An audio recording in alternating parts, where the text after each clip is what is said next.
What's up, ladies and gents, Nolly here, and welcome to another Payday 2 video. Today we're going to be taking a look at days 8, 9, and 10, I believe, of Hotson's Housewarming Party, and this is going to be the final video on this update series. First of all, let me start by saying it's been a phenomenal set of updates that I could not be any happier with, and if you guys have not seen any information about the previous couple of days, you should be excited for this video. There is a lot to see. I personally have been unable to make videos on these previous days, not because they were too small and there was no point making separate videos on them, but because I've actually been away from my recording software. I've actually taken a trip down to, or across I should say really, to Nottingham to see my girlfriend, so I wasn't able to record anything. That's why I'm doing them in bulk now, so expect a longer video here, but I will be covering everything that has been added to date, and it will complete the series. I'm really happy I've been able to do it properly this year. I think previous Crime Fest I lost a bit of a will to live after day number 2, I believe. It was quite the mess, but this year's has been phenomenal, and I think every day, bar day 3, has been rated excellent overall, and for good reasons. They're beautifully presented, and the updates have been fantastic. So here we have the Housewarming Party day number 8. We got Mutators, which is the addition of something we'd seen in Goon Mod a little while ago. Modding back then was a bit of a taboo thing. Some people thought Goon Mod was cheating, essentially, but now Overkill is all behind making the game as arcadey as possible, a bit like Clowns and Cops Mutator Edition, the board game we see over here. So for those of you who are looking for a different challenge in Payday 2, check out our 10 new Mutators. Mutators change the game radically and is a fun feature when you want to change up the pace. Be aware though, lobbies will be marked in this sort of purpley colour we see on screen if they are mutator lobby, and rewards will differ because you can use mutators to make the game easier, though let's be honest, most of them is to make the game crazier or more difficult.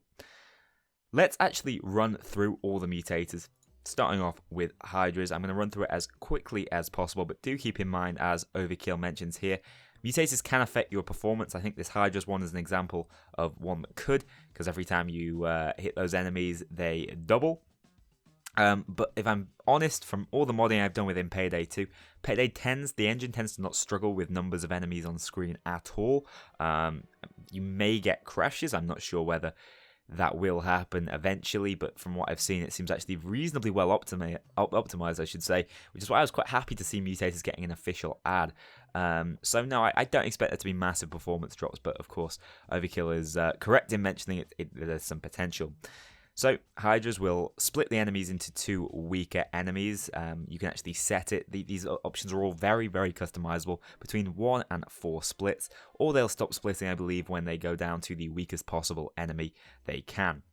Next up, we have Creeps. Of course, that one's just to make things harder. Creeps is an interesting one. Killing an enemy will cause them to explode with the same amount of damage that killed them. Bulldozers can be set to explode with nuclear damage, which is unbelievably funny.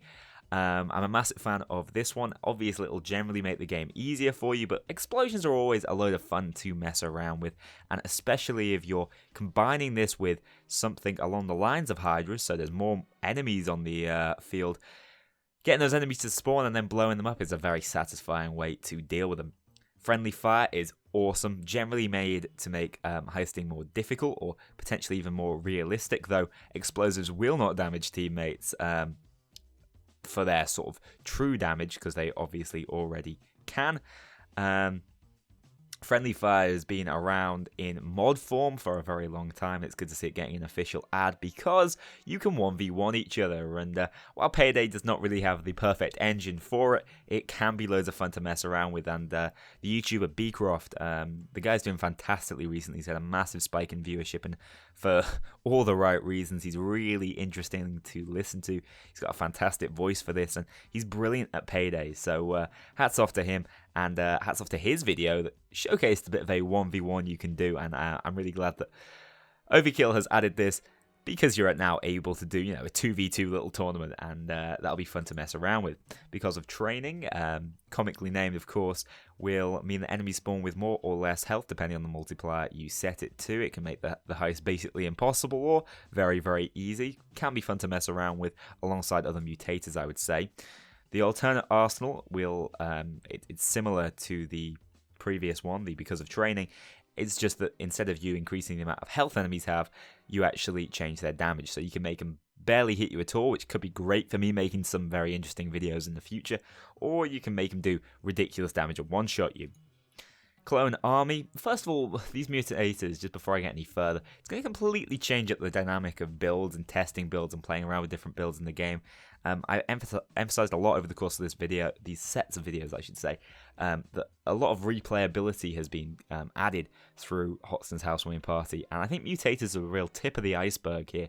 This is where you're seeing it all stem from with the replayability, and it's the absolute pinnacle. The potential for replayability here is unbelievable, and the potential for video making is even greater, so I cannot wait. Next up we have Clone Army. All enemies that spawn during assault phase will be replaced by the specific unit that you select. You can choose between bulldozers, shields, tasers, cloakers, and medics. This can be loads of fun to play around with. Of course, Goon mod wasn't as, I suppose, specifically made as this, and you could just end up spawning every enemy as a certain type. Instead, they make it so the heist is normal until we hit assault phase, and then it all goes off and goes crazy. Next up we have extraterrestrial.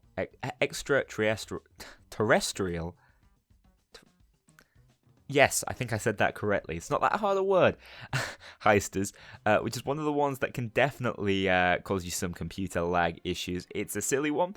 Bane has finally unveiled his true self as the Mother Bane, and your shotguns will abduct enemies so that you can return them to the mothership. Do not disappoint the Mother Bane. So only with shotguns you get this effect. It's different to say the least, but can be a load of fun to mess around with. Really, this is a just for fun one. It's not going to make the heist any more difficult unless you count the lag that it can cause, but hey, definitely worth playing around with, and very difficult to pronounce for some reason.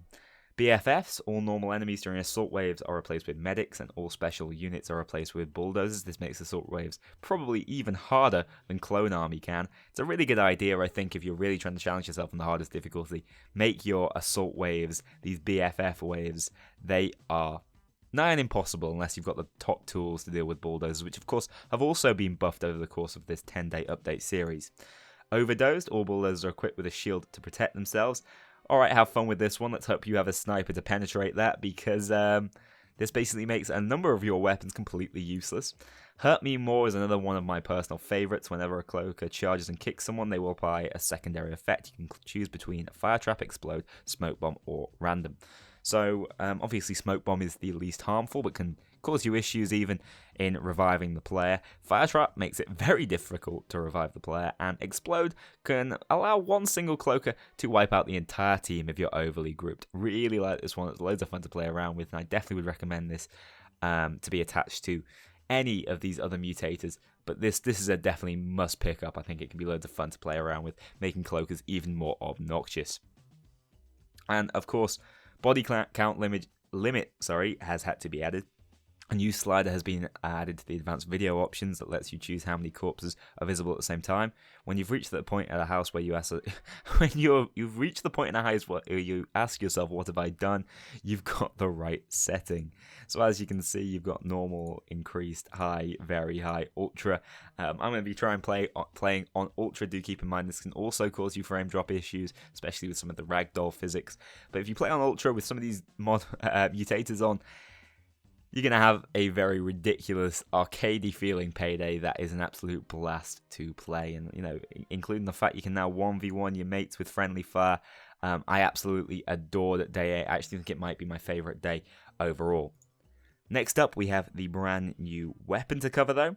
It is a brand new shotgun, and you can actually, through this particular comic book, you can actually shoot it to destroy it with these two lads, of course. We got the biker over there and some random gangster.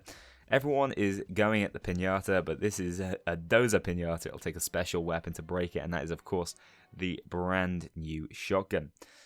A brand new life-snatching shotgun has been added to the weapons menu, the Goliath 12-gauge shotgun. It comes with a revolving mag that holds 6 shots, but it doesn't just look good, it's as deadly as you expect.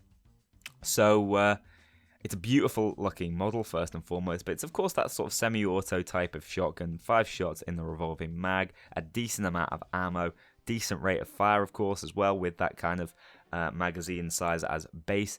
Not bad damage, the sort of overkill shotgun designed to wipe out rooms as quickly as possible, not to do as much damage as possible to bulldozers, but also reasonable accuracy and stability for a shotgun. Not the world's best conceal ability, but can be modified, I believe. And that's it for the new shotgun. It's going to be a different feel, I think, to most of the other shotguns in the game. It's not going to be an ISMA sort of weapon, which is all just about firing as quickly as possible into groups of enemies. It's going to be a little more about precision than that, but it's still going to be a nice, fun, fast-firing shotgun for you guys to play around with. Day 9 was reasonably easy to cover. Day 10 will take a little bit longer, but it's where we're going to end things off. Day 10, I should say, has been fantastically rated, and I don't think that's a surprise. I don't know how I didn't guess that it was Panic Room. It was actually quite obvious from this particular symbol that it was going to be Panic Room that we were getting, but I did hope for other potential heists, but I'm not disappointed with Panic Room at all. The original Payday gang did some legendary heists, but Sydney wants some of that old school action too. We knew it was going to be R1, but yeah, this one is one of my favorites. If you guys recognize this particular image at all, it's a part of a famous, I don't know whether it was a Renaissance painting. It's quite well known. You'll see John Wick's the fella in the back with the sword. We got Rifleman Bodie over here, and I think it would be the Liberty, the French flag, being held up by Lady Liberty here, but instead it's Bonnie with a bag full of money. It's a nice little tribute, shall we say, to the original image. And of course, the dog down here, I believe, is associated with TCN, the criminal network. I believe very sadly passed away recently, and it's fantastic to see the Payday gang and Overkill paying homage to that. So let's move on down to the Panic Room, the return of a classic. Classics never grow old, so therefore we're adding the original map Panic Room to Payday 2. One of the most popular maps ever. We've amped up the graphics but kept the challenge. It was always a difficult heist. This is the heist that will make you and your crew legends as you battle your way up towards the Panic Room, hopefully managing to airlift the whole thing out of there. A simple double cross where close quarter combat is key. Fantastic we're getting this sort of close quarter style of heist. I think particularly because we got a brand new shotgun to try out. It's a shame that Wolf isn't doing too well in the background, but this is, I think, a really nice wallpaper to show you the graphical fidelity of this particular heist. They've really amped it up a bit, and I can't wait to try out some mutators on it as well, and the brand new 1 down difficulty. It's all awesome. I know you guys have been having a lot of fun with it over the course of these 10 days. So much better than the previous Crime Fest, in my personal opinion. And there's been some fantastic content being made already of these brand new heists and updates. Of course, I'm going to be making some more specific videos about bits of content which have interested me over the next couple of days, taking a closer look at the safe house, showing you some Easter eggs and things that are flying around in there. And of course, playing through Panic Room on the hardest difficulty, as well as trying out some brand new mutators and potentially playing more with you guys and more with friends, because I think that's what Payday has become. A game which is ideal to play with your friends, as opposed to just joining random lobbies as I have for so many months. I feel like now's the time to get a group of guys together and actually start playing through heists with these mutators on and try and make the craziest combinations we possibly can with the best builds. And I'm really excited for that. For whatever reason, this update has truly, for me, given Payday a brand new lease of life. Payday, a game which was undoubtedly dying, not just in my heart, but in many, many other people's belief. Well, all I can say is there's basically been a 100% U-turn with that. These updates have been phenomenal. They've been beautifully brought to us by Overkill, and they have basically been ticking all the boxes we've been asking for a very long time. I cannot wait, and I assume this will eventually come to consoles, assuming development continues. I will keep you updated even when that does happen. For now, guys, I hope you've enjoyed this 10-day video series covering every single update in the Hoxton Housewarming Party. Brand new updates coming out very soon, of course, with the Halloween one. For now, though, guys, I'll see you very soon in a brand new Payday video covering some of the new content. Why don't we sit back and relax and watch the brand new trailer for Panic Room.